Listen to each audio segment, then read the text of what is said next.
प्रशांत sir, बहुत बहुत स्वागत है आपका। धन्यवाद हमें समय देने के लिए। सबसे पहले एक राय बजट बजट पर लेना चाहता हूं। वैसे आमतौर पर बजट को अच्छा मान रहे थे, लेकिन बाजार में जो उतार चढ़ाव हुआ, उठापटक हुई, खबरें जो आई, उससे बजट थोड़ा फीका पड़ गया। लेकिन उसकी क्या इंपॉर्टेंस है, क्या डायरेक्शन बाजार के लिए है, इकोनॉमी के लिए, जरा समझाएं सर। अनिल जी, सबसे पहले धन्यवाद मुझे आपके शो पे बुलाने के लिए। बहुत बहुत धन्यवाद। थैंक्स। तो देखिए, बजट तो काफी अच्छा था। जैसे हर विशेषज्ञों ने, ऑल एक्सपर्ट्स ने जो अपनी राय दी है, वो मैं भी उनसे सहमत हूँ। बजट बहुत प्रो ग्रोथ रहा है और प्रो सस्टेनेबल ग्रोथ रहा है। ऐसे नहीं कि खास तौर पे ये देखना चाहिए कि ये इलेक्शन के पहले ईयर का बजट है, यानी ऑलमोस्ट इलेक्शन ईयर बजट कह सकते हैं आप इसे, राइट। तो ऐसे बजट में कई बार डर रहता है कि बहुत पॉपुलिस्ट मेजर्स हो गए, सब्सिडीज बढ़ाई जा सकती है, बजट का अप्रोच शॉर्ट टर्म हो सकता है।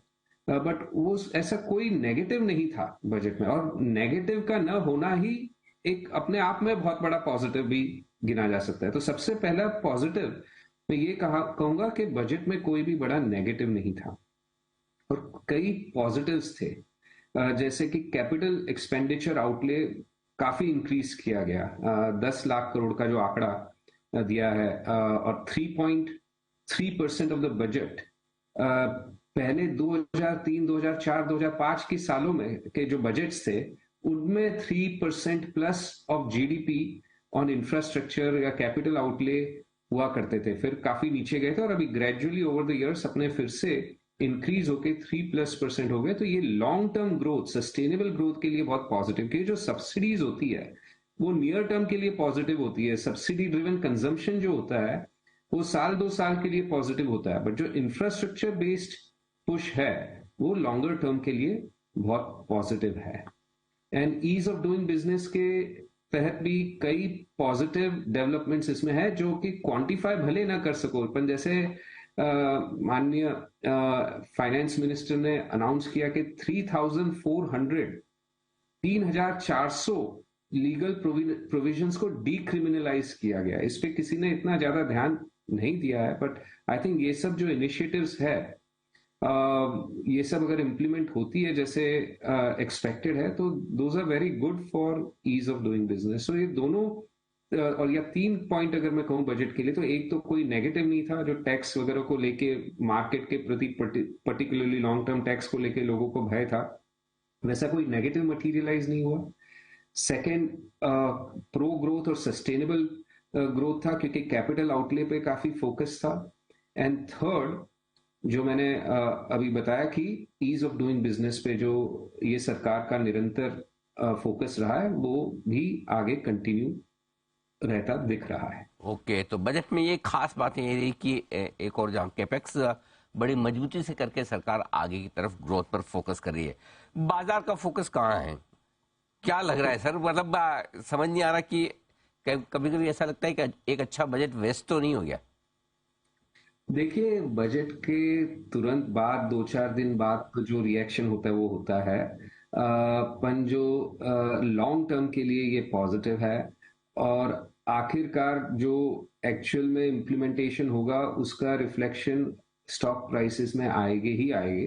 कोई ऐसा नहीं है कि मार्केट ये सबको काफी दिन तक नजरअंदाज कर सकता है। तो एक तो मैं पहला वो कहूंगा। दूसरा, जो एक्सटर्नल, ये अपने बात की ये सब इंडिया स्पेसिफिक, देयर कई हेडलाइंस है जो ऑब्वियसली नियर टर्म में अफेक्ट कर रही है, बट ग्लोबल वातावरण भी आप देखें तो वो अभी अनुकूल होता दिख रहा है। ऑब्वियसली जनवरी में ग्लोबल मार्केट सब काफी पॉजिटिव थे, इंडिया नेगेटिव था, नो डाउट। पर लास्ट ईयर इंडिया ने बहुत आउट परफॉर्म किया है, इसलिए थोड़ा बहुत उस वजह से भी, और जो ये नई डेवलपमेंट्स हुई है उस वजह से भी थोड़ा इंडिया का 2-4% का नेगेटिव इम्पैक्ट उसका पड़ा है। बट ग्लोबली आप अगर तीन चीज का जो डर था, इन्फ्लेशन और चाइना की जो कोविड जीरो पॉलिसी के तहत जो सप्लाई डिस्ट्रप्शंस थे वो, और तीसरा जो रशिया यूक्रेन का ऑनगोइंग वॉर है, तो उसमें से कोविड जीरो पॉलिसी अभी हिस्ट्री हो गई है। और इन्फ्लेशन जिस तरह से जो आसार दिख रहे हैं, जो डायरेक्शन है, तो वो इन्फ्लेशन भी मुझे लगता है by the end of the year history होने के पूरे संकेत लग रहे हैं आज की तारीख में। अभी ये सब चीजों में कुछ कहा नहीं जा सकता गारंटी के साथ, बट आज की तारीख में लगता है कि ड्यूरिंग द ईयर इन्फ्लेशन का जो भय है वो भी निकलता दिख रहा है। तो पॉजिटिव बैकड्रॉप, ग्लोबली भी पॉजिटिव बैकड्रॉप रहने की पूरी आशा है फॉर द गोइंग फॉरवर्ड। अच्छा सर, फिर हमारी जो कल पॉलिसी आई है, पॉलिसी के बाद आप क्या संकेत पड़ रहे हैं गवर्नर साहब से? क्या कुछ और ब्याज दरें बढ़ने की अभी भी गुंजाइश बची है भारत में, या आखिरी हाइक हो चुकी? आई थिंक अभी अगर डेफिनेटिवली नहीं कह सकते, बट कोई अभी रहा होगा तो 25 पैसा 50 पैसा, उसमें कोई ऐसी लंबी चौड़ी डायरेक्शन बहुत क्लियर है कि जो इन्फ्लेशन का डर था वो अभी ग्लोबली रिसीड हो गया है। वो ग्लोबली इन्फ्लेशन का फियर जो है वो डिक्रीज हो रहा है। Obviously central bankers around the world वो ये नहीं चाहते हैं कि तुरंत विक्ट्री डिक्लेयर कर दे और लोगों का जो ये है फिर से यू नो एकदम जो कहते हैं कि निश्चिंत हो जाए इस मामले में। They want to make sure कि इन्फ्लेशन डेफिनेटिवली कंट्रोल में आ जाए, इसलिए अभी वो स्टेटमेंट्स हॉकिश रहते हैं उनके, बट उनके आप एक्शंस देखिए तो एक्शंस ग्लोबली जो है वही इंडिया में भी देखने को आएंगे कि अभी ज्यादा हाइक्स नहीं बची है। ग्लोबली एक दो हाइक यूएस में पर्टिकुलरली फेड का कहे आप तो एक दो हाइक्स बची होगी, और इंडिया में भी करीब करीब उतनी बची होगी अगर करेंगे तो, क्योंकि इंडिया में इन्फ्लेशन का इतना प्रॉब्लम था ही नहीं कंपेयर टू हिस्टोरिकल स्टैंडर्ड्स। ठीक बात है। तो ये आपके लिए पूरा का पूरा आरबीआई की पॉलिसी पर एक्शन। अब आते हैं सर नतीजों पर।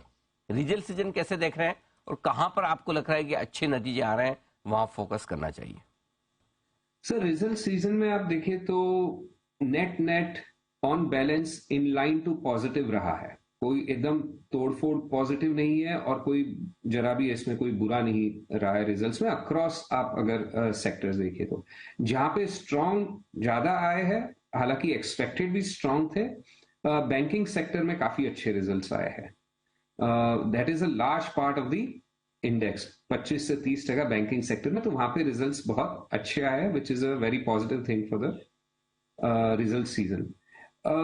मैं ये भी कहूंगा कि आईटी सर्विसेज जो अदर एक्सट्रीम पे है, जहां पे आशा इतनी नहीं थी, जहां पे एक्चुअली निराशा की आशा थी, वहां पे भी रिजल्ट्स काफी अच्छे आए हैं। और संकेत भी आगे जो प्रिडिक्शन भी जो फोरकास्ट भी दिया है आईटी सर्विसेज कंपनियों ने, वो एक्सपेक्टेड से काफी बेहतर ही है। तो ये दो सेक्टर में हाईलाइट करूंगा, बैंकिंग और आईटी सर्विसेज, जहां पे एक्सपेक्टेशन से रिजल्ट्स अच्छे आए। एक बैंकिंग सेक्टर में जहां पे एक्सपेक्टेशन पॉजिटिव थे उससे भी अच्छे आए, और आईटी सर्विसेज सेक्टर में जहां एक्सपेक्टेशन नेगेटिव थे उससे बेहतर आए। तो चलिए, ये आपके लिए नतीजों पर राय आती हुई इस वक्त। बहुत बहुत धन्यवाद प्रशांत सर, हमें समय देने के लिए, और पूरे विस्तार से बाजार, बजट, पॉलिसी, रिजल्ट सब पर आपने विस्तार से अपनी डीप इंसाइट दी। शुक्रिया सर आपका। धन्यवाद। Thank you so much sir.